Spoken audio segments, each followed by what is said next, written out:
Aku ingat aku pernah mengatakan, baiklah Tuhan, aku tidak tahu apakah Engkau ada, namun aku tidak mau meninggalkan gaya hidupku.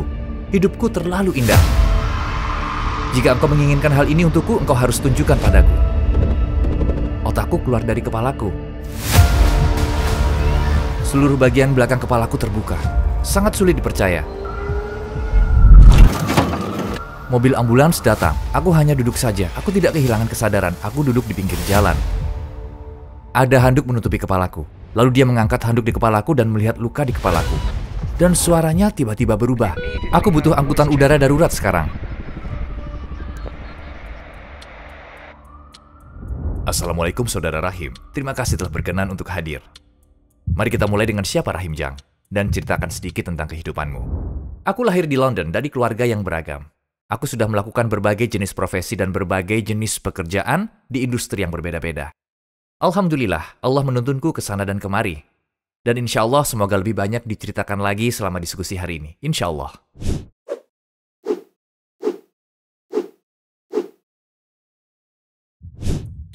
Bagaimana kehidupanmu dulu?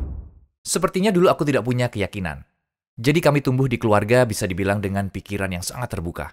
Ayahku meyakini Islam, namun dia tidak percaya pada Islam konvensional. Bagaimana cara kita memahaminya? Cara aku memahaminya sekarang. Ibuku dia secara aktif membenci agama. Dia awalnya menikah dengan pria Irlandia, lalu dia bercerai. Dan mereka tidak membolehkan perceraian dalam keyakinan Katolik. Jadi dia dikucilkan. Ibuku dikeluarkan dari keyakinan Katolik. Kemudian saat dia bertemu ayahku, orang-orang tidak merestuinya.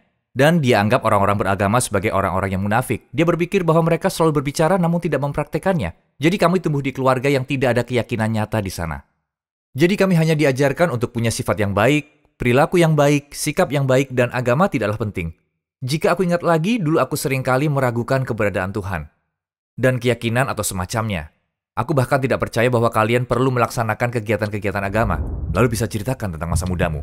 Saat usiaku 18 tahun, aku selalu gagal. Aku gagal dalam semua ujian sekolahku. Yang aku inginkan hanya kerja di dunia musik dengan cara apapun yang aku bisa. Dan alhamdulillah, kesempatan datang. Ayahku sedang berbisnis. Dan salah seorang rekan bisnisnya, dia memiliki banyak koneksi di dunia musik. Dan aku bicara padanya, tolonglah. Aku bilang, ajak aku semampu Anda, bawa aku ke sana. Sisanya biar aku yang usahakan, ajak saja aku. Dan dia bicara pada seseorang. Dan aku mulai kerja di perusahaan promosi musik. Aku sangat bahagia. Aku merasa dunia terbuka untukku. Dan membawaku pada pekerjaan selanjutnya, yang merupakan pekerjaan luar biasa. Perusahaan tempatku bekerja mendapatkan kontrak melakukan promosi untuk Stevie Wonder. Dan orang yang melaksanakan proyek tersebut, proyek manajernya, dia menelponku dan mengatakan, maukah kamu meninggalkan pekerjaanmu sekarang dan datang bekerja untukku? Dan aku bilang, iya tergantung pekerjaannya. Dan dia bilang kami sedang memulai Motown Records di sini, di Inggris. Itu lebih dari mimpi yang jadi kenyataan. Motown adalah label rekaman terbesar dalam sejarah. Menyandang nama Motown, memiliki kartu nama dengan tercantum Motown Records di kartu itu, kemanapun kamu pergi dengan menunjukkan kartu itu akan membuka semua peluang. Dan aku berkesempatan untuk memulai Motown Records di Inggris. Apa momen paling berarti yang membawamu ke Islam? Menurutku momen paling berarti saat aku berada di pesta. Di sana ramai orang dan penuh dengan musik. Dan pesta ini besar. Lalu pamanku dia baru beragama dan saat itu bulan Ramadan. Aku bahkan tidak tahu saat itu Ramadan. Lalu dia datang, dia mengetuk pintu pesta dan dia tahu aku ada di sana. Dan dia memanggilku dan bilang, aku ingin kamu ke masjid malam ini. Aku bilang, aku di sini bersama teman-temanku. Aku bilang, paman tolonglah, lain kali saja. Dia bilang, tidak, harus malam ini. Dan sekali lagi aku bilang, aku tidak bisa. Dan dia bilang, aku tidak memintamu, aku menyuruhmu. Dan aku tidak tahu saat itu adalah malam Lailatul Qadar, dan dia membawaku ke masjid terdekat. Ini terjadi saat aku bekerja di Motown Records. Dan saat itu bisa dikatakan kehidupanku lebih baik dari yang aku harapkan. Dan aku ingat doa saat kunut, dan aku tidak ikut. Aku duduk di belakang masjid, dan aku merasakan kekuatan. Amin, amin, amin. Aku ingat aku duduk di sana dan mengatakan, baiklah Tuhan, aku tidak tahu apakah Engkau ada, namun aku tidak mau meninggalkan gaya hidupku. Aku bilang, aku tidak mau, hidupku terlalu indah. Aku bilang, jika Engkau menginginkan hal ini untukku, Engkau harus melakukan sesuatu. Engkau harus tunjukkan padaku. Sejak saat itu kehidupanku mulai turun. Turun dan terus turun, hingga aku takut bahwa aku mulai gila. Aku tidak bisa beraktivitas dengan baik. Aku tidak bisa bekerja. Aku tidak mampu. Hubunganku memburuk dan semuanya salah. Dan karirku rusak. Semuanya berantakan. Dan sungguh aku semakin memburuk hingga merasakan putus asa. Aku tersesat. Aku ingat suatu hari salah satu sepupuku dia mengajakku. Lalu terjadi lagi, putra dari paman yang membawaku ke masjid. Dia mengajakku bertemu seorang imam. Dan aku ingat imam terus bilang padaku hal yang sama. Dia terus bicara, dia terus mengatakan tentang perjalanan tanpa tujuan. Dan aku merasa aku bergerak, namun tidak tahu arah. Aku tidak tahu tujuan hidup. Aku tidak tahu apa yang penting. Dan aku ingat sedang kerja dan aku tertidur. Aku tertidur di kursi. Dan aku ingat aku terbangun, Lalu saudaraku, aku merasa seperti tidak bisa aku jelaskan. Aku merasa seolah melayang di alam semesta tanpa apa-apa. Aku tidak tahu siapa aku. Aku tidak tahu menuju kemana. Aku tidak tahu apa yang sedang terjadi. Aku hanya merasakan krisis yang kualami. Krisis sekali. Apa yang paling berkesan bagimu tentang Islam? Ada dua hal yang pada awalnya sangat berkesan bagiku. Yang pertama, saat aku lihat orang-orang dan aku tahu orang di keluargaku, dari keluarga jauh yang tidak mengamalkan agama. Tidak ada yang mengamalkan. Kami tidak bersama keluarga besar. Tidak ada. Tapi saat aku lihat mereka yang telah memeluk Islam, aku selalu melihat kepuasan, suatu kedamaian yang mereka rasakan yang tidak dimiliki oleh orang lain. Dan itu sangat berpengaruh bagiku, terutama sepupuku saat aku datang berkunjung, dia sudah menikah dan punya seorang anak. Dia tidak punya banyak uang, namun dia lebih bahagia dariku, padahal aku kerja di bisnis musik dengan banyak uang dan selebriti. Tapi dia lebih bahagia dariku. Lalu apa? Yang kedua, saat kita berdiskusi. Saat aku bilang, ya tapi kalau ini bagaimana? Ini tidak masuk akal, bagaimana Tuhan melakukan hal ini? Dan mengapa Tuhan melakukan hal itu? Dan kenapa seorang Rasul? Aku bertanya padanya karena aku tidak mau percaya. Jawaban dia selalu, Allah berkata dalam Al-Quran. Rasul Muhammad SAW berkata, dia tidak menjawabku berdasarkan pendapatnya sendiri. Selalu, setiap saat. Dan selalu jawaban yang tepat. Dan aku merasa bagaimana bisa dia selalu punya jawaban yang tepat. Dan aku pikir itu luar biasa. Begitulah, dia tidak menjawab sendiri. Dia hanya menyampaikan Al-Quran dan Sunnah kepadaku. Lalu kejadian apa yang mengubahmu? Aku ingat kejadiannya. Saat semuanya berubah. Aku ingat tanggalnya, 5 Oktober 1993. Aku sedang berada di diskotik bersama teman. Dan aku merasakan serangan panik. Pertama, aku tidak pernah mengalami hal itu sebelumnya. Aku hanya ingin lari dari semuanya. Namun aku berpikir kemana aku akan lari. Dan kalau aku lari pun aku akan tetap merasakan hal yang sama. Dan aku merasa seperti tanah sedang terbelah dan akan menelanku bulat-bulat. Itu yang aku rasakan, lalu aku pulang. Aku bahkan tidak tahu bagaimana aku bisa menyetir sampai rumah. Untuk pertama kalinya aku berdoa dan aku tidak tahu yang aku katakan. Aku tidak tahu yang aku lakukan. Namun ini lucunya. Kamu jadi ingat posisimu dalam hidup. Aku bilang, oh Tuhanku, mohon Tuhan, tolong aku. Dan aku bersumpah. Aku bilang begini, jika engkau menyelamatkan aku sekarang, menyelamatkanku agar tidak gila, aku akan menghindari apapun yang haram selama 2 minggu. Inilah alasannya aku bilang begitu. Karena tidak mungkin bagiku menyerah lebih dari ini. Lalu aku bilang, tidak. Itu tidak cukup. Aku bilang, Tuhan, jika engkau menyelamatkanku, aku akan hindari hal yang haram selama sebulan. Lalu aku bilang, tidak, terlalu lama. Lalu aku bilang, 3 minggu. Ya, oke. Aku putuskan 2 atau 3 minggu. Aku bilang, Tuhan, jika engkau menyelamatkanku, aku akan hindari semua yang haram selama 3 minggu. Aku tidak akan sentuh apapun yang haram. Itu adalah hari pertama aku putuskan untuk meninggalkan yang haram. Dan tentu setelah 3 minggu rasanya seperti mengerikan. Aku masih merasa tidak baik. Jadi aku bilang saat itu aku mulai berdoa dan aku bahkan membuka Al-Quran. Aku ingat pertama kali buka Al-Quran. Aku ingat tentu saja salah satu ayat paling penting dalam hidupku hingga saat ini. Fa inna ma'al usri yusra, inna ma'al usri yusra. Maka sesungguhnya bersama kesulitan ada kemudahan. Sesungguhnya bersama kesulitan ada kemudahan. Aku ingat berpegang pada ayat itu, berpegang teguh, seperti itulah. Aku berpegang pada ayat itu sehingga mungkin akan datang kemudahan setelah krisis yang kualami. Apa yang membuatmu yakin kalau Islam 100% benar?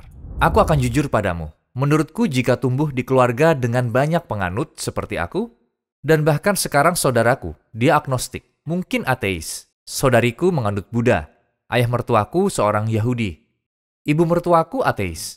Banyak orang-orang terdekatku di keluargaku yang tidak beragama. Begitu juga dengan banyak teman dekatku. Namun bagiku perjalanan keyakinan adalah perjalanan terus-menerus, selalu diuji dan setan akan selalu membisikkan godaan. Jadi aku bisa jujur dan bilang bahwa perjalananku berliku. Tidak selalu lurus, begitu seterusnya. Imanku naik turun dan ada masa-masa krisis yang aku alami. Saat aku bertanya-tanya apakah aku mengikuti versi Islam yang benar, atau apakah aku harus setaat ini? Atau mungkin dosa kecil ini tidak masalah? Begitulah. Apapun itu selalu ada dalam Al-Quran. Bagaimana mungkin bisa seperti itu? Bagaimana bisa kita memegang keajaiban ini di tangan kita? Bagaimana mungkin Rasul Muhammad SAW tahu segalanya? Beliau tidak bisa membaca, tidak bisa menulis, tidak bersekolah. Bagaimana mungkin beliau mampu memprediksi begitu banyak hal melebihi dekade hingga abad dan menjadi kenyataan? Bagaimana mungkin? Jadi setiap saat bagiku yang membawaku kembali tanpa ragu adalah Al-Quran. Dan semakin kita belajar tentang Al-Quran, semakin terbukti melalui ilmiah dan matematika dan komputer.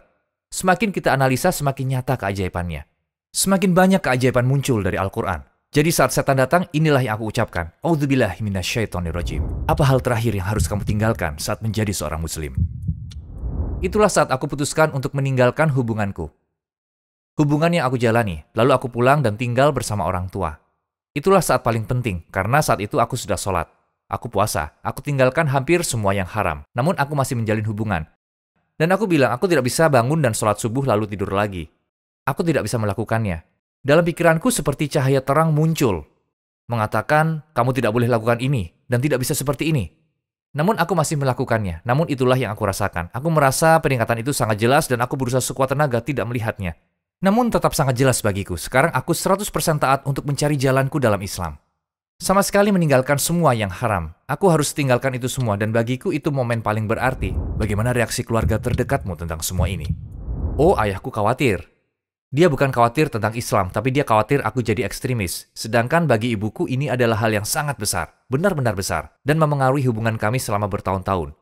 Ibuku jelas terluka. Dia terluka dari pengalamannya dengan orang beragama. Baik Muslim atau Kristen atau lainnya, dia terluka karena itu. Dan saat dia bertemu Muslim, seringkali merasa cukup agresif terhadap dia. Dan dia sangat kecewa. Ibu sering berteriak padaku. Dia bilang kalau aku sudah jadi gila. Bahwa aku sedang dalam masa sulit kehidupan dan dimanfaatkan oleh orang lain. Bahkan saat dia melihatku sholat, dia selalu kecewa. Bahkan saat dia dengar aku bilang Assalamualaikum pada seseorang, ya ampun kamu bodoh, begitu katanya. Ibu kecewa untuk waktu yang lama.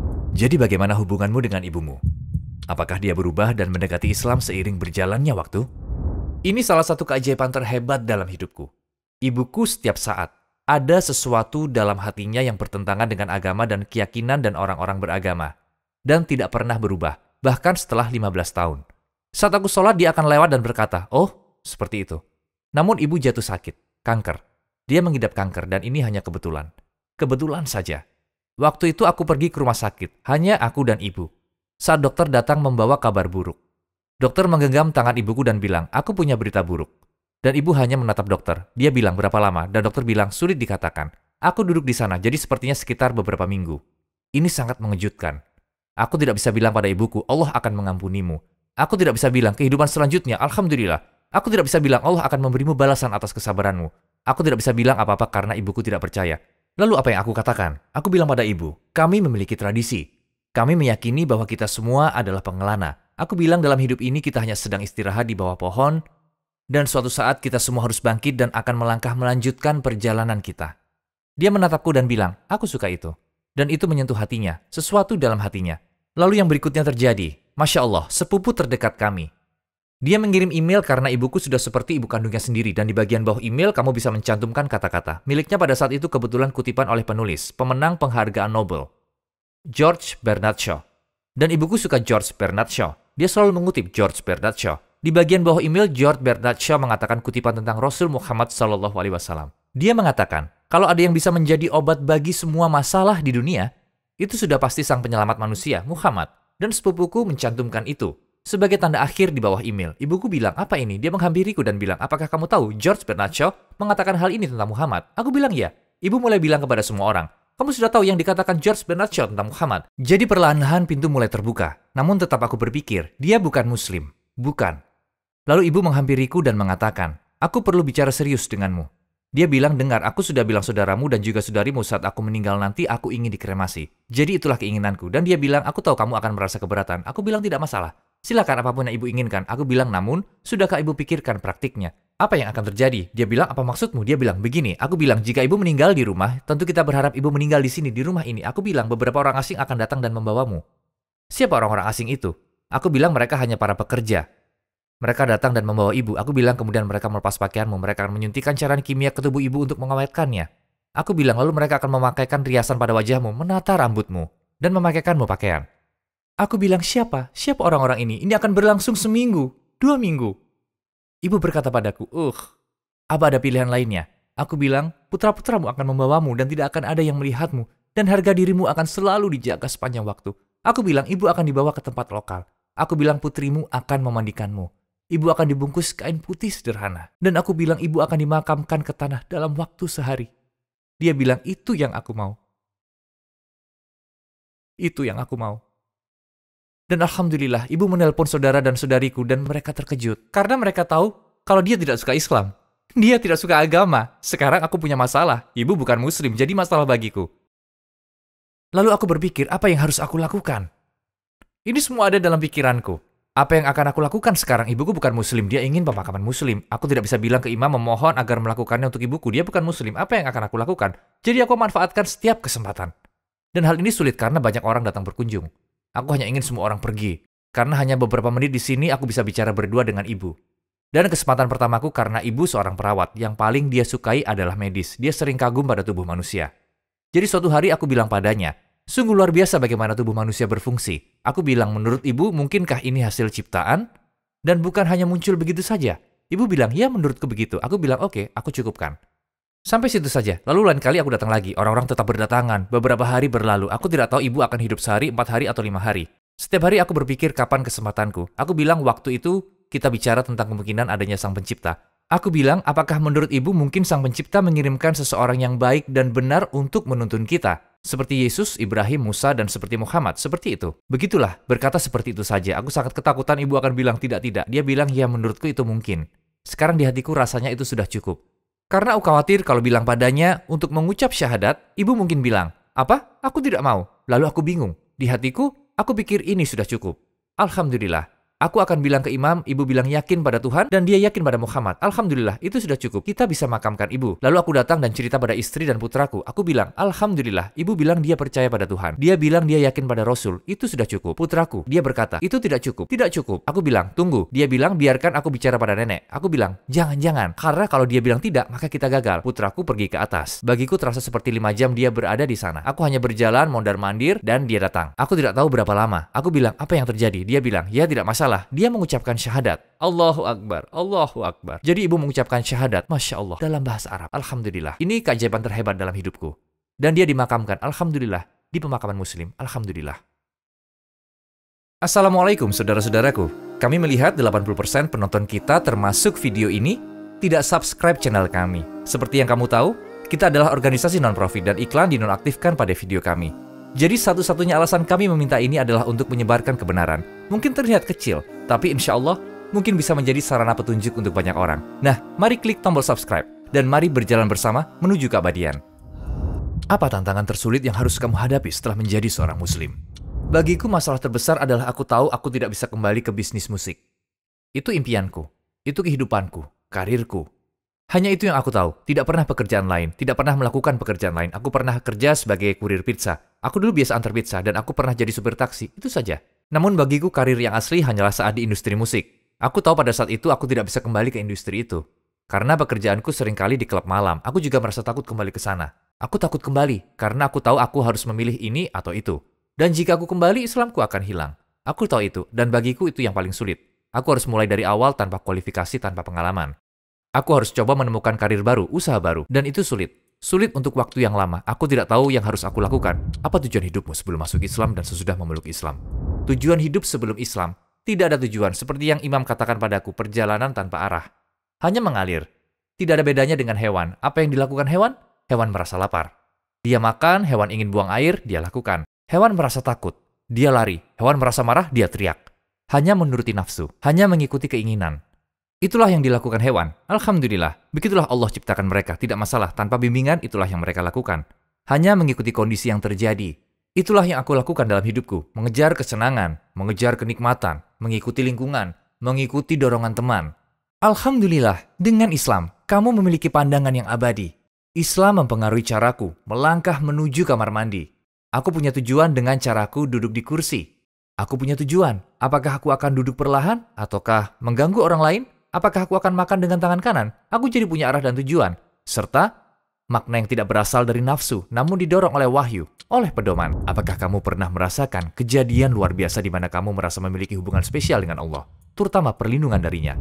Ya, Alhamdulillah. Bukan berdasarkan pilihanku, namun arahan dari Allah. Alhamdulillah. Aku beruntung bisa bekerja bersama banyak badan amal muslim. Aku selalu melihat keajaiban sedekah. Aku menghadiri acara amal dan acara makan malam ini. Acara ini menggalang dana untuk tujuan tertentu dan nanti akan aku beritahu tujuannya. Aku punya niat untuk mengamalkan sejumlah uang. Aku sudah siap memberikan sejumlah uang. Aku tahu itu acara makan malam amal dan aku bilang pada istriku, ini cukup unik. Bayangkan kita selamatkan satu orang. Sebenarnya kita baru saja menyelamatkan satu orang. Dan aku bilang, ayo kita beri lebih banyak. Dia bilang, oke, ayo berikan lagi. Kami berikan 6 kali jumlah yang awal yang kami niatkan. Beberapa hari berikutnya aku sedang dalam perjalanan. Kami sedang syuting sebuah film, dan kami melakukan kegiatan amal di Selandia Baru dan Australia. Dalam perjalanan pulang, di Selandia Baru kami memiliki waktu 1 hari tersisa untuk berwisata, dan kami pergi ke gua mengagumkan ini, Gua Mauri. Kami berkendara pulang. Namun terjadi kecelakaan dan aku terpental keluar dari mobil. Pintu mobil terbuka dan aku terpental keluar. 100 km per jam. Dan yang pertama terbentur tanah adalah kepalaku. Otakku keluar dari kepalaku. Seluruh bagian belakang kepalaku terbuka. Sangat sulit dipercaya karena aku terpental di jalan. Aku terus terpental. Aku ingat saat suster datang, ambulans datang, aku hanya duduk saja di sana. Aku tidak kehilangan kesadaran. Aku duduk di pinggir jalan. Ada handuk menutupi kepalaku dan aku ingat yang pertama dilakukan adalah suster memeriksa punggungku. Dan semua kulit di punggungku sudah hilang. Dan dia agak, layaknya seorang suster. Dia mencoba tetap tenang. Dia bilang, oh ini akan menyakitkan. Lalu dia mengangkat handuk di kepalaku. Dan dia melihat luka di kepalaku dan segera suaranya berubah. Dan dia bilang, aku butuh angkutan udara darurat. Kami butuh helikopter sekarang. Luka kepala lebar di pinggir jalan. Aku butuh angkutan udara darurat sekarang. Dan mereka mendatangkan helikopter dan aku harus dibawa dengan helikopter. Sejak awal terjadinya kecelakaan, Allah sudah tahu aku baik-baik saja. Hatiku baik-baik saja. Semua dokter yang menanganiku berkata begitu. Mereka bilang aku selamat atas keajaiban. Saat aku di rumah sakit, mereka mencari kerusakan otakku. Namun mereka bilang tidak ada tanda-tanda kerusakan. Dalam hatiku, aku tahu bahwa 100% keajaiban itu terjadi karena acara penggalangan dana yang diadakan beberapa hari lalu sebelum aku pergi ke Selandia Baru dan Australia untuk orang-orang Gaza. Waktu itu tahun 2014. Dan ingat penyerangan di Gaza tahun 2014. Dan penggalangan dana ini adalah untuk sensor tekanan otak untuk melindungi masyarakat Gaza dari kerusakan otak saat mereka mengalami kecelakaan otak. Itulah tujuan acara penggalangan dana itu. Untuk melindungi mereka, dan aku bilang pada istriku, bayangkan kita selamatkan satu orang dari kerusakan otak. Alhamdulillah. Aku tahu bahwa 100% donasiku telah menyelamatkanku. Alhamdulillah. Itulah sedekah dariku. Apa kualitas dari Nabi Muhammad SAW yang paling membuatmu kagum? Ada dua hal. Begini, beliau bisa saja menjadi Raja Rasul. Ini pilihan bagi beliau. Beliau bisa seperti Daud alaihissalam dan Sulaiman alaihissalam. Menjadi raja dan punya istana dan semua kekayaan yang ada di dunia ini. Dan beliau tetap akan jadi Habibullah. Namun itulah karakter pribadi beliau, tidak punya ketertarikan dan cinta akan dunia. Segala yang beliau punya disedekahkan. Pembawa pesan Allah berdoa agar tetap miskin bersama orang-orang miskin. Dan beliau berkata, aku akan bersama mereka di kehidupan ini, dan aku akan bersama mereka di kehidupan selanjutnya. Subhanallah, sungguh kepribadian yang mulia. Mana ada orang yang bisa seperti itu, subhanallah. Dan beliau, dan kebaikan beliau, belas kasihnya, dan rasa sayangnya, bagaimana mungkin orang yang melempar sampah padamu, tapi kamu cemas atas kesehatannya. Wanita yang melempar sampah, kamu peduli akan kesehatan dan kesejahteraannya. Bagaimana mungkin manusia punya hati seperti itu? Kemurahan hati itu, rasa sayang itu. Bagaimana mungkin ketika saudara yang kamu sayangi, orang yang dekat denganmu, sahabat terbaikmu disiksa dan dibunuh? Bagaimana mungkin kamu tidak merasakan dendam dan memaafkan mereka semua? Subhanallah, tingkat pemaaf ini, tingkat kelembutan hati beliau. Subhanallah. Proyek apa yang sedang kamu kerjakan sekarang? Jadi aku bekerja, dengan rahmat Allah aku bekerja dalam kegiatan amal saat ini. Aku seorang duta untuk yayasan amal bernama Reed Foundation. Yayasan ini khusus untuk pendidikan. Jadi mereka bekerja bersama pengungsi Suriah. Mereka punya unit bis sekolah, karena di pengungsian tidak terdapat sekolah. Jadi mereka membuat bis yang juga sekolah. Dan bis ini berkeliling ke semua pengungsian. Masya Allah, dan menyediakan ruang kelas yang berfungsi untuk anak-anak di pengungsian. Alhamdulillah aku terlibat dalam proyek itu. Aku juga tergabung dengan Islam Channel yang juga akan segera memulai podcast. Jadi Alhamdulillah, aku tidak sabar menantikan proyek tersebut. Karena kita sedang merencanakan bagaimana hasilnya nanti. Dan juga ada kemungkinan akan ada buku audio tentang sirah. Jadi ada sebuah buku yang ditulis di Inggris dalam bahasa Inggris berjudul The Simple Sirah. Buku ini untuk orang-orang tidak beragama atau orang yang baru sedikit mulai mempraktikkan yang tidak tahu banyak tentang sirah dan mereka ingin membuat buku audio. Mereka mempertimbangkan aku, insya Allah, sebagai salah satu pengisi suaranya. Aku juga menantikan proyek itu. Alhamdulillah. Apa yang ingin kamu sampaikan sebagai komentar terakhir? Alhamdulillah. Aku ingin bilang sebagai saran, terutama untuk diri sendiri. Untuk kembali ke dasar. Ke kisah hidup Nabi Muhammad SAW. Saat kita butuh inspirasi, lihat bagaimana beliau menghadapi berbagai hal. Bagaimana beliau menghadapi anak-anak. Bagaimana beliau menghadapi istri-istrinya dan keluarganya. Semakin banyak hal-hal yang kita pelajari dari beliau. Dan kita pelajari secara perlahan. Kita harus belajar. Kita pelajari. Kita harus baca tentang hal tersebut. Kita harus berusaha mendekatkan diri pada Allah. Mengikuti Rasulnya, Muhammad SAW. Maka Allah akan datang menghampiri kita. Dan memang seperti itulah yang aku alami dalam kehidupanku. Bahwa setiap langkah kecil kita menuju Allah, akan Allah balas berlari menghampiri kita. Dan masa-masa sulit sebenarnya adalah rahmat. Ini cara Allah memberikan dorongan. Kembalilah, kembalilah. Dan yang paling sering aku lihat pada anak muda adalah tipuan setan. Karena aku memiliki pacar, atau karena merokok ganja, atau karena minum minuman beralkohol, atau karena pergi ke klub malam atau hal lain yang aku lakukan. Lalu merasa Islam bukan untukku, merasa tidak bisa sepenuhnya taat seperti itu. Ini semua hanyalah kebohongan. Tidak ada yang tidak tertolong. Nyatanya, Islam ada untuk para pendosa. Islam untuk mereka yang tersesat. Untuk orang-orang yang kehilangan. Untuk orang-orang yang berpikir bahwa mereka sudah tidak terselamatkan lagi. Untuk itulah Islam hadir. Allah akan selalu ada. Jadi kalau kamu tidak bisa semuanya, jangan hanya diam. Lakukan sesuatu. Apapun yang kamu bisa, jagalah agar pintu tetap terbuka. Meskipun hanya selangkah yang kamu lakukan, terus melangkah. Dan insya Allah, Allah akan memudahkannya.